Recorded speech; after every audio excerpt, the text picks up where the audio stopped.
नमस्ते दोस्तों, मैं सुमन शर्मा। आप सभी लोग वॉच कर रहे हैं सुमन एजुकेशन हब।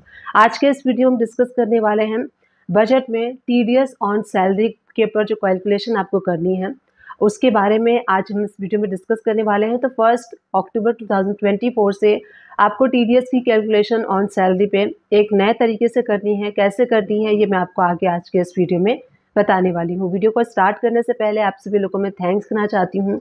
मेरे चैनल पे 41 के यानी कि 41,000 सब्सक्राइबर कंप्लीट हो चुके हैं। आप सभी लोग को तहे दिल से धन्यवाद यहाँ तक सपोर्ट करने के लिए। इसी तरीके से मुझे सपोर्ट करते रहिए।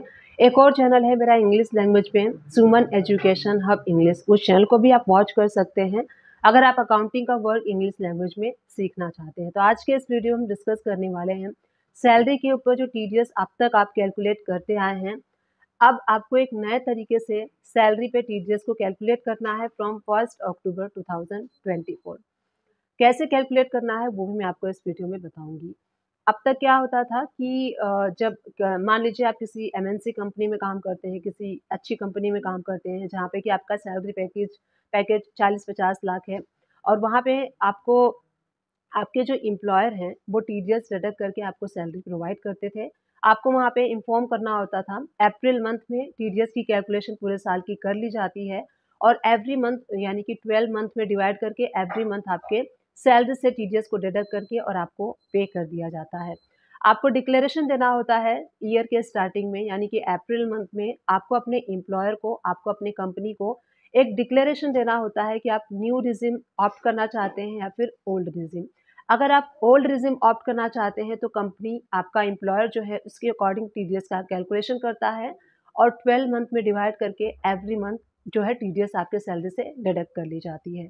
अगर आप इन्फॉर्म नहीं करते हैं, डिक्लेरेशन नहीं देते हैं, तो by default new regime opt कर लिया जाता है और न्यू रिजिम के अकॉर्डिंग आपका जो एम्प्लॉयर है, आपकी जो कंपनी है, वो टीडीएस को कैलकुलेट करती है और एवरी मंथ आपके सैलरी से डिडक्ट कर लेती है।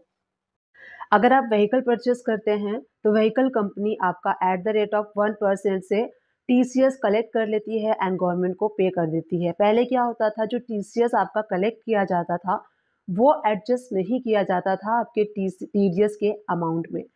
अब क्या हो गया है कि 1 अक्टूबर 2024 से अगर आपका कोई भी टीसीएस कलेक्ट हुआ है या फिर अदर देन सैलरी आपका कोई टीडीएस डिडक्ट हुआ है, तो टीडीएस एंड टीसीएस का जो अमाउंट है वो एडजस्ट हो जाएगा आपके टीडीएस के अमाउंट से। एडजस्ट होने के बाद जो अमाउंट बचेगी वो 12 मंथ में डिवाइड होके फिर आपका मंथली टीडीएस डिडक्ट होके आपको सैलरी मिल जाएगा। Let's take an example. मान लीजिए, एक मैं सिर्फ एग्जांपल दे रही हूँ, आप इसको परसेंटेज में कन्वर्ट मत कीजिएगा। मान लीजिए कि आपकी सैलरी अच्छी खासी सैलरी है किसी अच्छी कंपनी में और आपका जो टीडीएस बन रहा है, टोटल टीडीएस बन रहा है पूरे साल का 1 लाख रुपीज़ और 1 लाख रुपीज़ को डिवाइड करके 12 मंथ से आपका टीडीएस डिडक्ट जो आपका एम्प्लॉयर है या फिर आपकी कंपनी है टीडीएस डिडक्ट करके आपको पेमेंट करती है।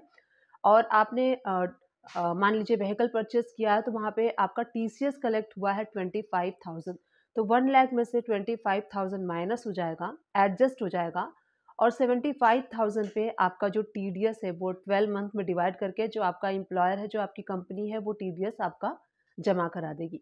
तो पहले ये टीसीएस का जो अमाउंट है वो एडजस्ट नहीं होता था, बट टीडीएस का एंड टीसीएस का, टीडीएस यानी कि अदर देन सैलरी अगर आपका टीडीएस डिडक्ट होता है, टीसीएस अगर आपका कलेक्ट हुआ है तो वो सर्टिफिकेट, टीसीएस कलेक्ट का और टीडीएस डिडक्ट का सर्टिफिकेट आपको अपने एम्प्लॉयर को एंड अपनी कंपनी को प्रोवाइड करना है और वो जो फाइनली टैक्स का कैलकुलेशन करेंगे टीडीएस का, वो उसमें से उस अमाउंट को माइनस कर देंगे। जो रिमेनिंग अमाउंट होगा उसको 12 मंथ से डिवाइड करके एंड एवरी मंथ आपका टीडीएस डिडक्ट हो जाएगा। तो इस तरीके से अब टीडीएस ऑन सैलरी पे कैलकुलेशन होगी, जैसे मैंने आपको इस वीडियो में बताया, और ये एप्लीकेबल हो जाएगा 1 अक्टूबर 2024 से। तो ये जो अपडेशन है, उम्मीद करती हूँ ये आप सभी लोग के लिए हेल्पफुल रही होगी और आप समझ पाए होंगे, कनेक्ट कर पाए होंगे जो मैं आप लोग को समझाना चाहती हूँ। तो इसी तरीके से वीडियो को लाइक शेयर सब्सक्राइब कर दीजिए। Thank you for watching, keep watching.